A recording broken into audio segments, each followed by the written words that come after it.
বন্ধুরা, তোমরা যদি এখনও প্যান কার্ড আধার কার্ডের সাথে লিংক না করে থাকো, তো তোমাদের হাতে যে প্যান কার্ডটি আছে সেটি কিন্তু ইনঅ্যাক্টিভ হয়ে গেছে। দ্বিতীয়বার এই প্যান কার্ড কোথাও ব্যবহার করতে হলে প্যান কার্ডকে অ্যাক্টিভ করতে হবে। নতুন বছরে এখন প্যান কার্ডকে আধারের সাথে লিংক করার সময় সমস্ত তথ্য কোথায় কোথায় ফিল করতে হবে সেটার লেটেস্ট আপডেট আজকের এই ভিডিওতে আমি তোমাদেরকে দেখাবো। এবং এর সাথেও একটি কথা বন্ধুরা, লিংক করার সময় কিন্তু নতুন কিছু প্রসেস যুক্ত হয়েছে। তো ভিডিওটি প্রথম থেকে শেষ পর্যন্ত দেখবে, যাতে পরবর্তীতে তোমাদের বাড়ির বা আশেপাশে বন্ধুবান্ধবের যে লিঙ্কের কাজটি খুব সহজেই করতে পারো। তো এই লিঙ্কের কাজটি করার জন্য তোমাদেরকে যে ইনকাম ট্যাক্সের অফিসিয়াল সাইট, সেই সাইটটি খুলে নিতে হবে। তো দেখতে পাচ্ছ আমি কিন্তু সেই লিঙ্কটি খুলে নিয়েছি। তো উপরে যে লিঙ্কটি দেখতে পাচ্ছ incometax.gov.in, এই ওয়েবসাইটে আসতে হবে। এখানে আসার পর প্রথম লিঙ্কে ক্লিক করবে। প্রথম লিঙ্কে ক্লিক করা মাত্র তোমার সামনে এই পেজটি খুলে আসবে। তো প্রথমে তোমরা কি করবে, প্রথমে দেখতে পাচ্ছ লিঙ্ক আধার স্ট্যাটাস, আগে এখান থেকে স্ট্যাটাসটি চেক করে নেবে। তো চেক করা লিঙ্কে যখন ক্লিক করবে তোমাদের সামনে এরকম একটি বক্স খুলে আসবে, যেখানে প্যান নাম্বারটি লিখবে আর এখানে আধার নাম্বারটি লিখবে। স্ট্যাটাস চেক করার জন্য আমি কিন্তু এখানে একটি প্যান নাম্বার এবং একটি আধার নাম্বার লিখে নিয়েছি। এই দুটো জিনিস লেখার পর তোমাদের সামনে কিন্তু এই হাই ভিউ লিঙ্ক আধার স্ট্যাটাস এই অপশনটি খুলে যাবে। তো তোমরা কি করবে, এখান থেকে এই লিঙ্কে ক্লিক করবে। ক্লিক করা মাত্রই কিন্তু দেখতে পাচ্ছ একটি মেসেজ চলে এসেছে, লেখা আছে প্যান নট লিঙ্ক উইথ আধার। যদি এরকম অপশন তোমাদের কাছে আসে, তো দেখতে পাচ্ছ লেখা আছে প্লিজ ক্লিক অন লিঙ্ক আধার, যে এই যে লিঙ্ক করার যে অপশনটি, এখানে তোমরা ক্লিক করবে। ক্লিক করা মাত্র তোমাদের সামনে কিন্তু এরকম একটি পেজ খুলে আসবে। এবার কি করতে হবে, এখানে প্যান নাম্বারটি লিখবে, আবার এখানে আধার নাম্বারটি লিখবে। আর এইটি লিঙ্ক করার জন্য কিন্তু বন্ধুরা যে 1000 টাকার যে ফিস, সেই ফিসটি কিন্তু পেমেন্ট করতে হচ্ছে। এটি আগেও ছিল, এখনও আছে। তো এখানে প্যান নাম্বারটি লিখে আধার নাম্বারটি লিখে তারপরে দেখতে পাচ্ছ যে লেখা আছে নিচে ভ্যালিডেট, যেটি এখন অফ অবস্থায় আছে সেটি কিন্তু ওপেন হয়ে যাবে। অর্থাৎ এখানে কিন্তু এই যে অ্যাশ কালার দেখা যাচ্ছে এটি কিন্তু ব্লু কালার হয়ে যাবে। তো আধার নাম্বার এবং প্যান নাম্বার এই দুটো যখন লিখে নিলাম, লিখে নেওয়ার পর দেখতে পাচ্ছ ভ্যালিডেটের যে অপশনটি এটি কিন্তু খুলে গেছে। তো এখান থেকে আমরা এখন করে দেবো হচ্ছে ভ্যালিডেট করার পর বন্ধুরা এখানে একটি পেজ খুলে আসছে, যেখানে লেখা আছে দেখো payment details not found for this pan. তো বন্ধুরা আমরা এখনও পেমেন্ট করিনি, তো সেই কারণবশত কিন্তু এখানে পেমেন্ট নট ফাউন্ড এই কথাটি বলছে। তো এখন আমরা পেমেন্ট করব, তার জন্য কী করতে হবে, দেখো নিচে লেখা আছে continue to pay through E pay tax. তো এই যে নীল রঙের অপশনটি আছে এখানে ক্লিক করতে হবে। ক্লিক করার পর ই পে ট্যাক্স পেজটি খুলে আসবে। এখানে প্যান নাম্বার লিখতে হবে, এখানে কনফার্ম প্যান নাম্বারটি লিখতে হবে। তারপর এখান থেকে একটি মোবাইল নাম্বার তোমাদেরকে দিতে হবে, অর্থাৎ যেটি তোমরা ব্যবহার করছো সেই নাম্বারটি এখানে লিখতে হবে। তো বন্ধুরা এখানে প্যান নাম্বার দুবার লিখতে হবে, দুবার লিখে দিয়েছি। এখানে মোবাইল নাম্বার লেখা হয়ে গেছে। এবার আমরা এখান থেকে করে দেবো হলো কন্টিনিউ করা মাত্রই কিন্তু বন্ধুরা যে মোবাইল নাম্বারটি আমরা এখানে দিলাম সেখানে একটি ওটিপি চলে গেছে।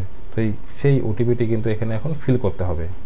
তো বন্ধুরা এখানে ওটিপিটি আমি লিখে নিয়েছি। এবার এখান থেকে করতে হবে কন্টিনিউ করার সাথে সাথে কিন্তু বন্ধুরা এখানে দেখিয়ে দিল যে প্যান নাম্বারটি সঠিক আছে, আর এখানে যে প্যান কার্ডের যে হোল্ডারের নেম সেই নামটা কিন্তু এখানে শো করছে। এবার কি করবে, তোমরা এখান থেকে করে দেবে হলো কন্টিনিউ করার সাথে সাথে কিন্তু বন্ধুরা চলে এসছে মেন পেজ। অর্থাৎ দেখতে পাচ্ছ এখানে অনেকগুলি হেড আছে, ইনকাম ট্যাক্স আছে, ডিমান্ড অ্যান্ড পেমেন্ট আছে, এখানে এসটিটি সিটিটি আছে, এখানে ফি আদার্স পেমেন্ট বলে অপশন আছে। তো আমাদের যে লিঙ্কের অ্যামাউন্টটি সেটি দিবে কোন ক্যাটাগরির আন্ডারে। তো এটি কিন্তু বন্ধুরা বর্তমানে এখন ইনকাম ট্যাক্সের আন্ডারে দিতে হচ্ছে। তো এই লেখা আছে ইনকাম ট্যাক্স। এই ইনকাম ট্যাক্সের আন্ডারে এখন পেমেন্টটি করতে হবে। তার জন্য কি করতে হবে, এখন এখানে লেখা আছে প্রসিড, এই প্রসিডে ক্লিক করতে হবে। প্রসিডে ক্লিক করা মাত্রই চলে আসবে পরের পেজ। এখানে লেখা আছে অ্যাসেসমেন্ট ইয়ার। তো অ্যাসেসমেন্ট ইয়ারে যখন তোমরা ক্লিক করবে, ক্লিক করে দেখতে পারবে যেহেতু অ্যাসেসমেন্ট ইয়ার এখানে উপরে 24-25 আছে, তো এটি তোমরা নিয়ে নেবে। এটি নিয়ে নিলে দেখতে পাচ্ছ কিন্তু এখানে ফাইন্যান্সিয়াল ইয়ার 23-24 চলছে।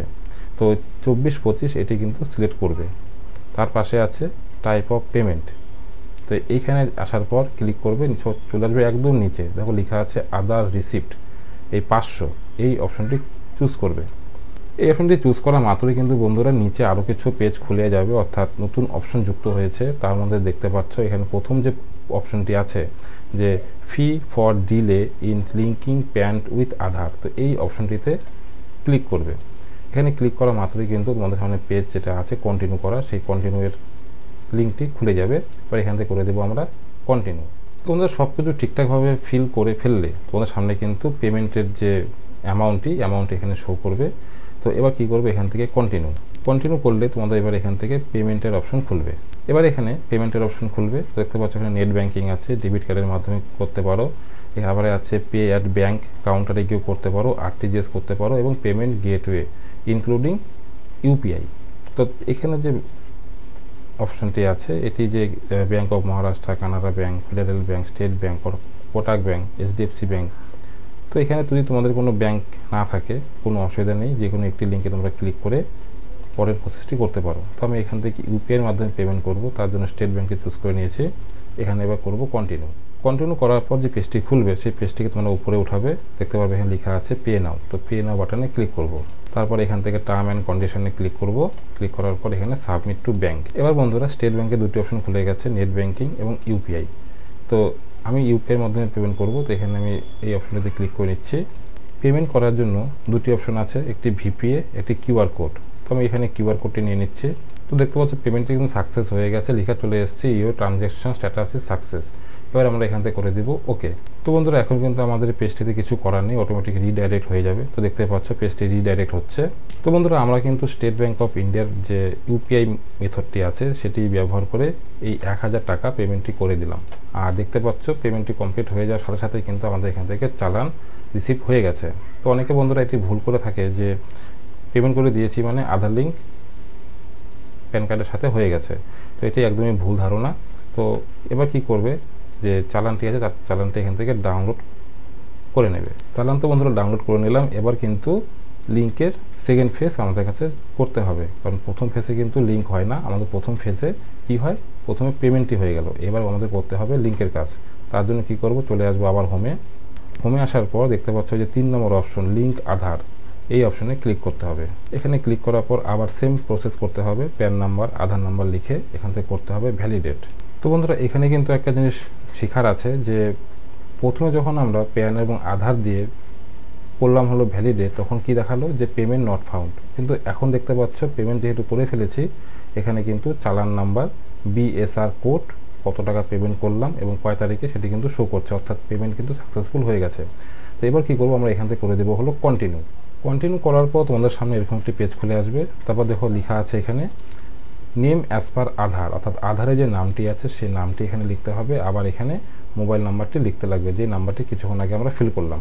আধার কার্ডে যে নামটি আছে সেই নামটি আমি এখানে লিখে নিয়েছি এবং মোবাইল নাম্বারটি এখানে লিখে নিয়েছি। এখানে দুটি অপশন আছে, প্রথমটি বলছে I have only year of birth in Aadhaar card, অর্থাৎ জন্মে শুধু সাল যদি থেকে থাকে আধার কার্ডে, তো সেই ক্ষেত্রে এই বক্সে ক্লিক করবে। আর যদি না থাকে তাহলে ক্লিক করার কোনো দরকার নেই, মানে ডেট অফ বার্থ যদি ফুল থাকে তাহলে এই বক্সে ক্লিক করার প্রয়োজন নেই। আর নিচে যে অপশনটি আছে I agree validate my Aadhaar details, এই অপশনে ক্লিক করতে হবে। তো এখানে ক্লিক করার পর তোমরা এখান থেকে করে দেবে লিঙ্ক আধার করা মাত্রই কিন্তু সেই মোবাইল নম্বরে আরেকটি ওটিপি যাবে, সেই ওটিপিটা এখানে ফিল করতে হবে। তো বন্ধুরা আমি এখানে ওটিপিটি লিখে নিয়েছি, এবার এখান থেকে করে দেবো হচ্ছে ভ্যালিডেট। তো ভ্যালিডেট যখনই আমরা করে দিলাম, দেখতে পাচ্ছ সাথে সাথে কিন্তু এখানে একটা মেসেজ চলে আসছে যে your Aadhaar pan link request has been receive and send for validation. ঠিক আছে, তো গভর্নমেন্টের কাছে কিন্তু আমাদের যে রিকোয়েস্টটি সাবমিট হয়ে গেছে। আর এখানে বলে দিয়েছে স্ট্যাটাস চেক করতে হবে 48 ঘন্টা পর। তো বন্ধুরা এটি মিনিমাম 1 মাস সময় লাগতে পারে, কারণ যেহেতু আমাদের কার্ডটি ডিঅ্যাক্টিভেট হয়ে আছে। তো আগে 2-3 দিন 4 দিনেও হয়ে যেত, কারণ সেই কার্ডগুলি কিন্তু অ্যাক্টিভ ছিল। আর আমি যে কার্ডটি অ্যাক্টিভ করার জন্য রিকোয়েস্ট করলাম সেটি কিন্তু ডিঅ্যাক্টিভেট হয়ে আছে, তো সেই ক্ষেত্রে সময় একটু বেশি লাগতে পারে। তো চিন্তার কোনো কারণ নেই, তোমরা এইভাবে যদি প্রসেসটি ফলো করো, আশা করি যত ডিঅ্যাক্টিভেট প্যান কার্ডগুলি আছে সেগুলি কিন্তু সহজেই অ্যাক্টিভ করতে পারবে। তো এই ছিল আজকে ছোট্ট একটি ভিডিওটি কেমন লাগলো আমার ভিডিও ডেসক্রিপশনে লিখে জানিও, এবং দেখা হচ্ছে পরে একটি নতুন ভিডিওর সাথে। ততক্ষণের জন্য বাই।